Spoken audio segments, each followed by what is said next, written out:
Closing your credit card with a balance is most definitely an option. However, is it the best option?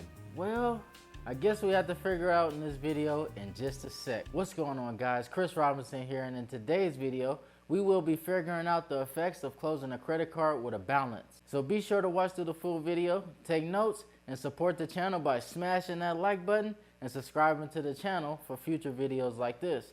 Without further ado, let's jump right into it. So there may be many reasons why you want to close your credit cards even with a balance. However, the most common reasons are usually related to you want to avoid interest increase, you may no longer want to pay an annual fee, or you may just can't help yourself and you just feel like this would be the best move to avoid yourself from overspending. Whatever the reason may be, I think it's important to know the effects as well as the downsides to doing this. The first thing you must know, even though you close the card, you are still responsible for the remaining balance on this card. And that being said, you will still be notified each month to make the minimum payments. You'll still be charged interest on this remaining balance and sometimes even fees. The second thing you must know is that you will lose all promotions as well as rewards that you earned while the card was active.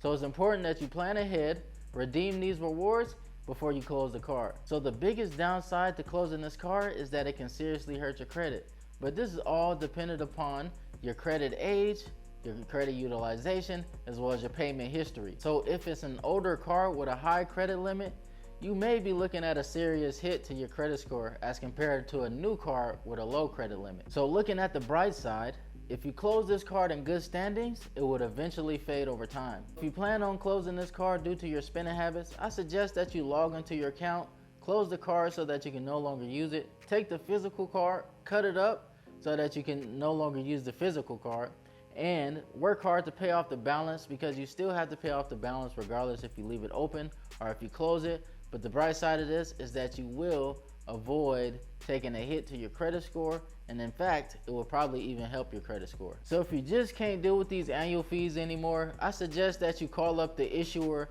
try to work things out with them. Sometimes they may offer to waive these fees, or they may have some good transfer options. And by transfer, I'm referring to a balance transfer option, or the issuer may be able to have the ability to convert your card over to another card that they may have that does not have annual fees. Well, I hope that answers most of your questions and concerns, and I hope you find this video helpful. It would be helpful to me if you smash that like button and subscribe to our YouTube channel to support us in the YouTube algorithm. And if you ever have any credit repair concerns, don't be afraid to contact us at our website at DIYcreditboost.com, and I see you guys in the next video.